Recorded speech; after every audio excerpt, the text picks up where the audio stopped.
What's going on, guys, and welcome back to another episode of Club and Country. This is episode number 40, and we start today's episode with a game against Lorient here in the league. And of course, in the last game, we took on St Etienne in the league and beat them by a goal to nil. Thierry Ambrose, the skipper, with the only goal of that game. Right now, on a 4-game undefeated streak in all competitions and 4 consecutive clean sheets as well. Really good to see because, of course, this season, as I mentioned in the last episode, and I mentioned a couple of times now, we have been struggling a little bit, not playing as well as we were last season. A little bit frustrating, as I was hoping we'd improve on last year in the league even, but right now playing a little bit worse, not looking as good, but now 4 games undefeated, 4 clean sheets in a row as well, and as you can see, we got also a great start in this one as well. Just 17 minutes in, Thierry Ambrose opens the scoring and gets his 7th goal in the league. So Ambrose, of course, scored 29 goals in the league last season, 37 in his first season as well. This year not starting as in red hot form like he did the previous 2 years, but that is now goal number 7. He's still looking pretty good, and he does open the scoring and make it Paris FC 1, Lorient 0. And in the 27th minute here, we would double the lead as well. Thierry Ambrose feeds Jeremy Boga. Boga goes through, and just like Ambrose, hits the inside of the post and sees the ball find the back of the net. So 2-0 to Paris FC.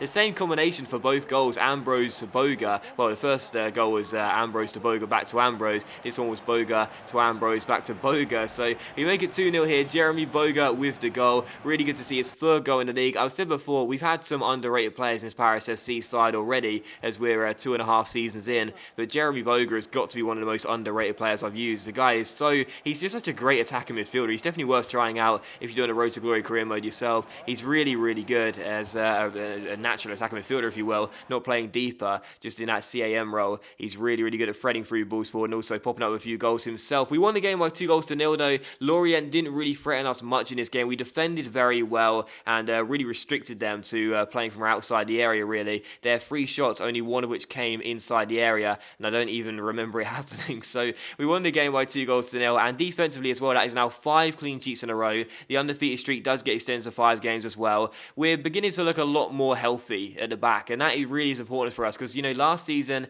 and the season before that, we defended very, very well. Last season, of course, Barmy was the holder of the most clean sheets. He had done really well, and in the first season, our experienced goalkeeper, who we did have before Barmy, he led the league in clean sheets as well. This season, not picking up as many, but now 5 in a row. That's really good to see. And, we spent the big bucks on our new fullbacks this year. Pound J came in, didn't cost us a penny in a transfer fee, but in terms of salary, 25 grand a week at the time was our most expensive earner. Corchia came in, record signing, and of course earns 50 grand a week. We spent the big bucks on those fullbacks. They haven't really done too well for us, but now 5 clean sheets in a row, far better for us, and really, really good to see. And in the second game of today's episode here, we will take on Chelsea in the Champions League group stage. It's the penultimate game of the group stage. Right now we are top of the group by 3 points. Chelsea, of course, in 2nd place right now, and because of the head-to-head ruling in the Champions League as well, if we just got ourselves a point in this game, it will guarantee that going into the final game against Celtic away in Scotland, we will guarantee a place as top of the group winners. We will guarantee to be top of the group winners. We're guaranteed to be, how do I say it? We were guaranteed to win the group, basically, is what I'm trying to say here. So all we needed in this game was a point against the English side here, but Chelsea did play better in the first half, had a great couple of chances there. Barmy made the really impressive save though on 2 accounts, and it was still 0-0. In the 54th minute, there was a good chance for Chelsea to take the lead, and the problem with me in this game was that I just could not get the ball off Chelsea. It was really, really frustrating because Hiddink side were passing the ball around so well, and I was okay with that if they weren't really going to create too many chances, but the problem was I knew at some stage they would get a few more attempts on a goal, try to get themselves the winning goal in the game because the draw would do nothing for them, and unfortunately for us, we were defending alright, but there is no defending this one. Oscar scores. I must say, one of the best goals the AI has ever scored against me, without doubt. I mean, if you want to go back and watch that, feel free to do so.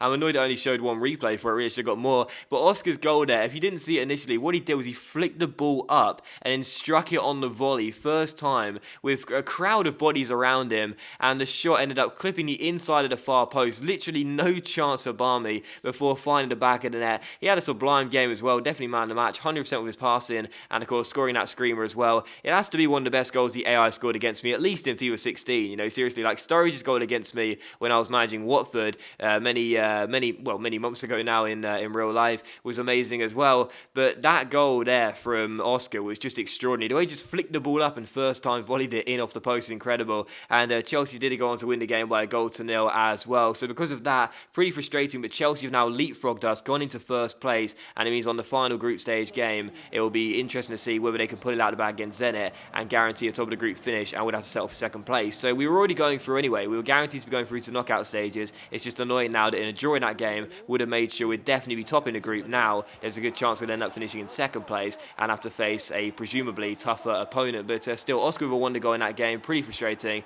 but not much I can do about it. Nothing that Barmy could do about it either. But for the third game today, we'd return in the league and take on Monaco away from home. So taking on Monaco for our third of 4 games in today's episode, back in the league after Chelsea ended our undefeated streak after 5 games. Thierry Ambrose, though, would once again be back amongst the goals. Didn't score against Chelsea, does score here, though. It's his 8th of the season in the league. Really good to see. And it makes it Monaco 0, Paris FC 1. Monaco this season struggling. Last season, of course, won the league. So I was expecting them to have a better season this year, but not playing too well outside the Champions League places as things stand. And they'd also conceded the first goal of the game as Ambrose made it 1-0. They had a good chance here in the 35th minute. I brought Barmy out stupidly, and as the cross-come shot was going in, I had to get the ball off the line, and eventually the header from the follow-up cross went wide of the post and behind for a goal kick. So on this after the restart, though, another good chance for Paris City to double the lead as Lamar cuts inside here against his former club. Plays it across towards Thiam, who goes for goal. It's a great save by Subasic, though, and he turns behind for a corner. So still Monaco 0, Paris FC 1. And it was also how the game would finish as well. Final score away against Monaco. Monaco 0, Paris FC 1. Thierry Ambrose's only goal of the game separates the two sides. Another clean sheet for us once again in the league. That is now 3 clean sheets in a row in the league, and also 3 games in a row won in the league as well. So really pleased to know that right now we're getting back to winning ways,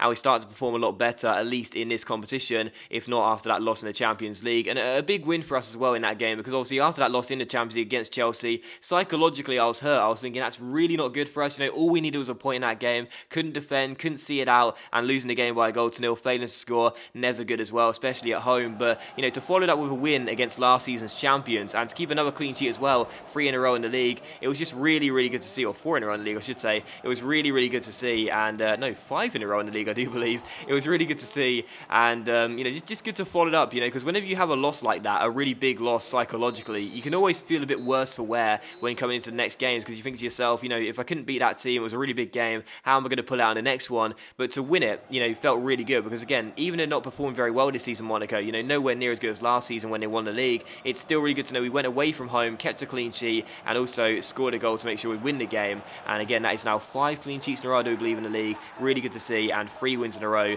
in the league as well. So a good way to return and a good way to respond after that disappointing defeat to Chelsea. And then for the final game of today's episode here, we will take on Bastia back at home here in the league. It was a pretty frustrating first half, not much really happened, but in the second half, in the 58th minute, that man is amongst the goals once again. Thierry Ambrose with 2 in 2 now. Really, really good finish there as he just pokes the ball past the goalkeeper. And I love the casual finish there from Ambrose as well. It's now his 9th goal in the league. I do believe he's now scored 4 goals in his last 5 league games or something like that. Really impressive run of form right now. And that casual finish was just so cool. It was really lovely. He just stopped the ball and just sort of toe poked it past the goalkeeper into the back of there and made it Paris FC 1, SC Bastia 0. Thankfully for us though, we have Barmy to thank later on in the game, because Bastia got a couple of really, really good chances, but Barmy made a fantastic couple of saves and kept the score at 1-0 to pick up another clean sheet for him in a really good run of form right now, Barmy. And we do win the game by a goal to 0. So another clean sheet, another win, another goal for Ambrose as well. Things starting to come together now with Paris FC. Really good to see. Of course, we're in November right now, just about to end it and go into December.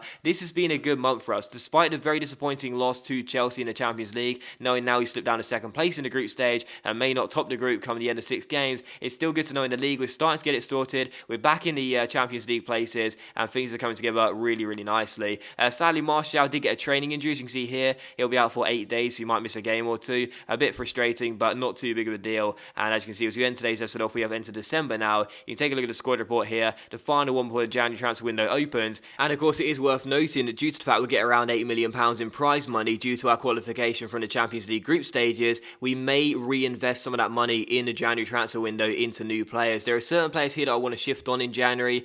Certain players like Puyol, I think, needs to get sold. I'm possibly thinking about cashing in on Lamar as well, as he hasn't really done too well for us in the first half of the season, despite getting a lot of game time. Only 1 assist in all of his appearances, and no goals either in either the Champions League or the league. So pretty frustrating from Lamar's point of view. He may be getting cashed in on. We'll have to wait and see. And also look at the league table as well. Right now we have really turned it around in the league. We've been on a good run of form, and we've improved. We've gone up to second place right now, just 1 point behind our rivals PSG. Much better after a really frustrating and struggling start. Much much more healthier position for us in second place right now. Of course, last year finished in third place, hoping to go at least one place further this season, if not two, and win the title. And in the Coupe League, we drawn against Auxerre in the round of 16, and in the Champions League confirmation, we are finishing right now in second place, unless that changes on the final game. But that does it in today's episode of Club and Country, though, guys. So thank you very much for watching the video. Really hope you have enjoyed it. If you enjoyed today's episode, then please do leave likes. That's of course much appreciated. I really want to channel out, and I'll see you for the next episode of Club and Country very soon.